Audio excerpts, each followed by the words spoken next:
Assembly Member Hall. Morning, Mr. Mayor.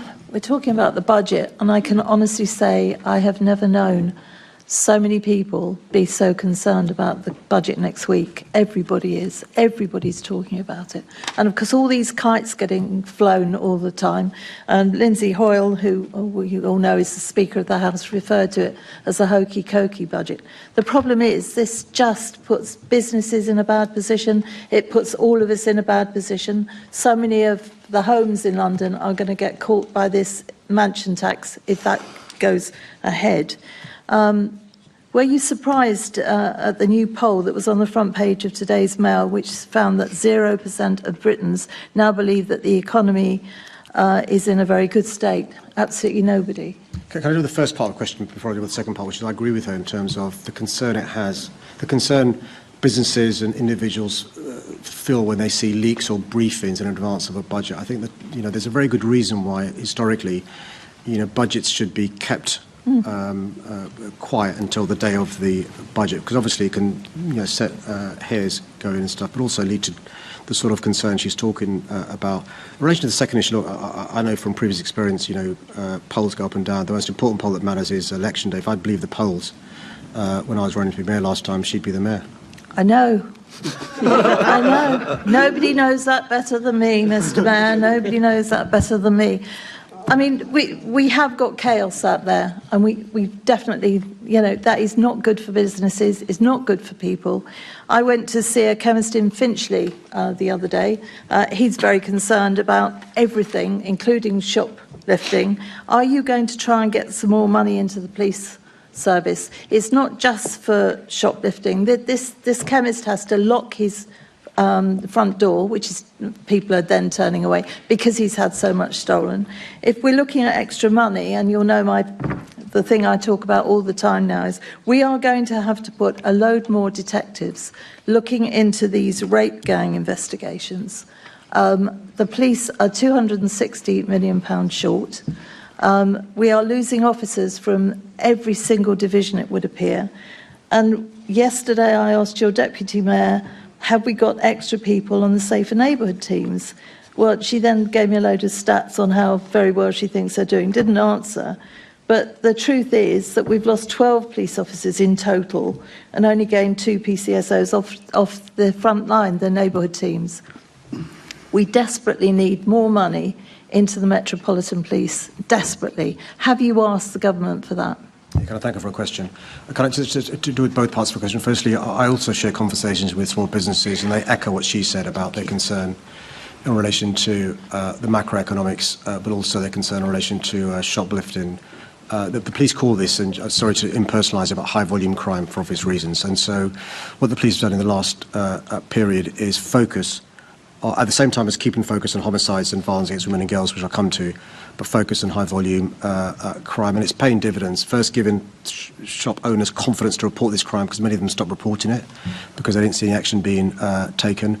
Also, it should be pleased to know the police are using some of their live facial recognition, but also retrospective facial recognition, because often shops have CCTV, but they don't bother sharing it because they don't see the point. They're now sharing it, and the police are making lots of arrests because it's the same organised criminal groups often involved in this issue.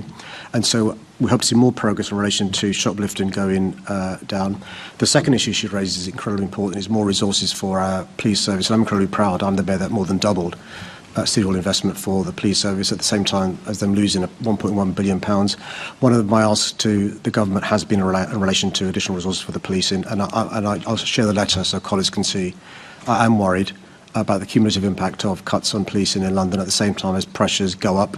I mentioned in answer to Krupa Sharani's question the pressures of being an international and capital city grant, but that can't mean we can't do the bread and butter stuff in terms of shoplifting, violence against women and girls, violent crime and so forth. So I can give her that assurance. I will continue to lobby the government for more resources for our great city, particularly in terms of policing. And will you also lobby the government on trying to not be in such a chaotic state?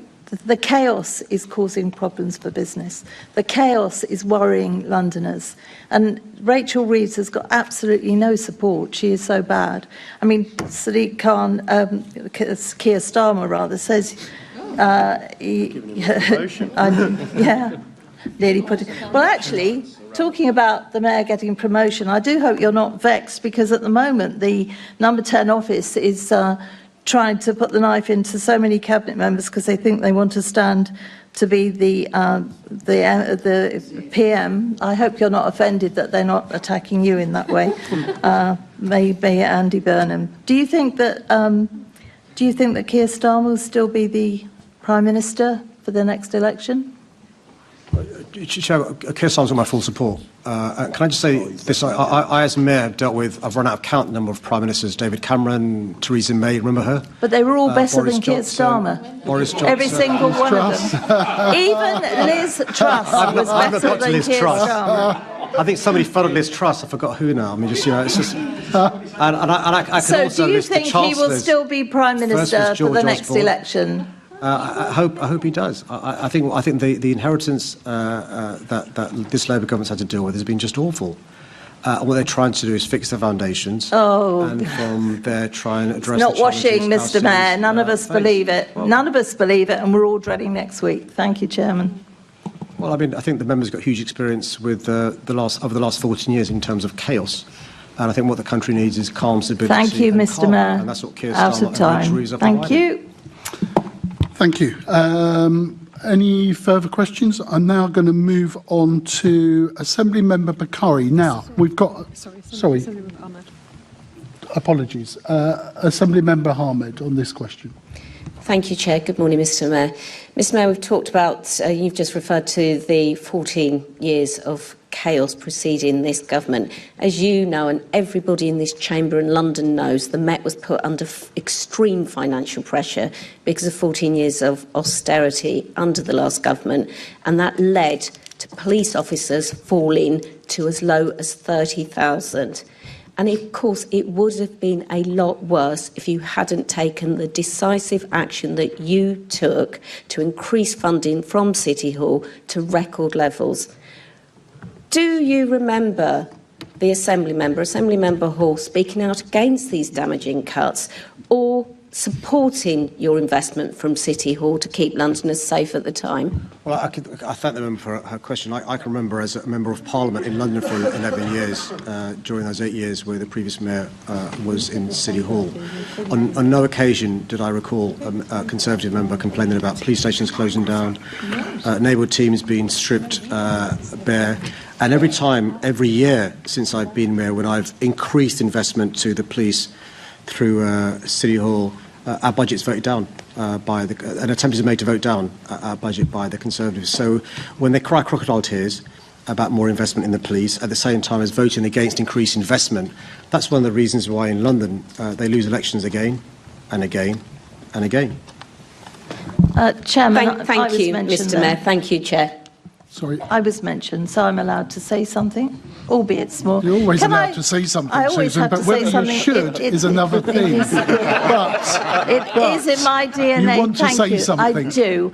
The thing I want to say is that you can always throw an awful lot at me, but I have always supported our Metropolitan Police 100%, and everybody in this chamber should know they need more money, because if we want to be kept safe, the Metropolitan Police need more money. Thank you, Chairman.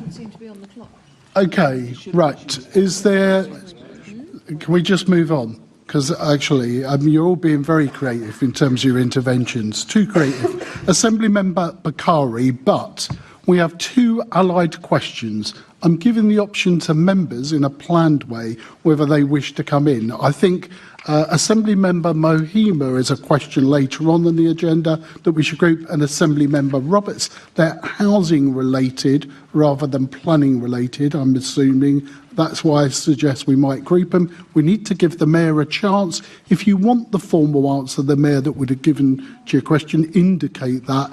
It's up to you as members. Assembly Member Bakari. Thank you, Chair. Can I thank the member for a question? I'm proud of my track record in delivering the affordable and accessible housing London needs. London was delivering over 45,000 net additional homes per year just before the pandemic, the largest number of additional homes completed in London since the 1930s. Council housing starts under my mayoralty reached their highest level since the 1970s, and in 2023, councils in London were building more than double the rest of the country combined. I'm also proud of the action we've taken in making homes accessible. The London Plan 2021 is a trailblazer on accessible housing targets, leading the way nationally. For example, Policy D7 requires 10% of new homes delivered in London to be wheelchair user, M4-3 homes, and the remainder to be accessible and adaptable homes, M4 subsection 2. Between January 2021 and September 2025, 61,000 children 49 M42 and 8,975 M43 housing completions were recorded in the Planning London Data Hub. This is a testament to the important role the London Plan plays in driving up accessible housing delivery. However, I know that since Brexit, the pandemic and Liz Truss's mini-budget, house building has declined, both in London and nationally, and we know that accessible housing delivery is likely to be impacted by the same macroeconomic factors. I'm delighted to have now launched the London Social and Affordable Homes Programme, which is a key pillar of our response. It will deliver thousands more of the social and affordable homes London needs, and our planning requirements will work to drive up the number of them which are accessible. The new London Social and Affordable Homes Programme will also make capital funding available to support partners to deliver specialist and supported housing. It will increase the supply of housing for people with care, support and supervision needs, including for disabled Londoners. As part of the development of the next London Plan, we've consulted on towards the new London Plan document earlier this year. We're also due to publish a disability in housing research note in conjunction with the draft London Plan next year and the strategic housing market assessment. This will help further inform the need for accessible housing. My team are also working to improve City Hall's own data, including improvements to the data collection for 21-26 Affordable Homes Programme and the data collected via the Planning London Data Hub. Thank you for your answer, Mr Mayor. Your own published data does show that London is consistently failing to meet its accessible housing targets.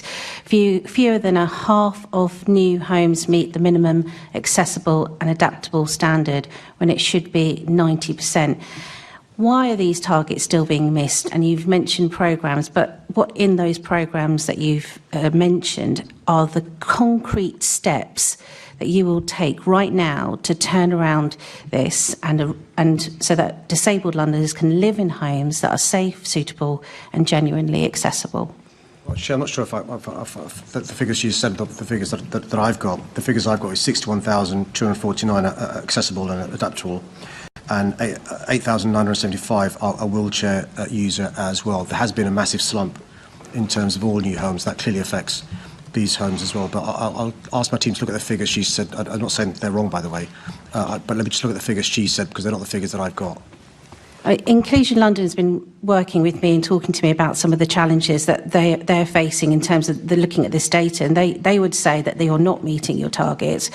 Will your policy shift of enabling affordable housing quotas to drop to 20% on some developments directly increase the number of accessible houses in the capital? And will you commit to using the 322 million City Hall Developer Fund to increase the numbers? Yeah, can I thank you for a question? It's really important. So the purpose of the emergency measures is to boost house building of all types, including clearly affordable and accessible housing, given the overall supply is slowed down. I want to give you the reassurance as well that none of the emergency measures will remove the requirement to build 90% of the M42 accessible and adaptable homes and 10% of the wheelchair user homes, but we'll look at what we can do in terms of the City Hall Developer Investment Fund to make sure we guarantee more wheelchair user and accessible and adaptable homes, which are crucial for the reasons she set out. And you mentioned the target of 10% of new homes to meet the wheelchair dwelling standard, yet last year only 6% was delivered. So will you, again, reaffirm that 10% target, strengthen it, ensure that every development meets this target in practice, not just on paper? She's absolutely right. And again, the figures she said, I'm not saying they're wrong, but they're not the ones I've got. So let me take that away, because the 10% and 9% figures are a requirement for planning. And then building control can then go in and check. And if they've not met the requirements as set in planning, enforcement action can be taken. So I'm disappointed to hear those figures, but let me take them away and maybe work with her offline to sort this out. I appreciate that. Now, disabled people, as you know best what accessible housing should look like and feel like, because they have to live with the consequences when it isn't delivered. And they are a unique stakeholder group, and co-producing housing policy with them may address some of these systemic concerns? Will you commit to genuine co-production with DDPOs as you review your London plan, involving them at every stage as opposed to just consultation when the plan is complete? No, these plans, particularly where they affect this really important community, are co-designed, and we'll make sure that carries on being the case. Thank you. And it would be great if we had a disability champion, because then we really would see co-production throughout all our policies. I hope you'll agree with me on that point as well. Yeah. Maybe not. In the end, the exchange in the House laid bare a familiar frustration: ministers promising accountability while avoiding the very scrutiny Parliament is entitled to demand. The repeated absence of the Chancellor only heightened tensions, leaving MPs questioning whether transparency is being treated as an afterthought rather than a constitutional obligation. Despite the government's insistence that speculation is unfounded and that all protocols have been followed, today's silence spoke louder than any prepared statement. What unfolded wasn't just another political skirmish, it was a reminder that confidence in leadership depends not on briefings to the press, but on facing the elected representatives of the country. So the real issue now is this: how can Parliament hold ministers to account if they won't even show up to answer for their own briefings? If you found this analysis useful, don't forget to like, share, and subscribe, so you never miss our next political update.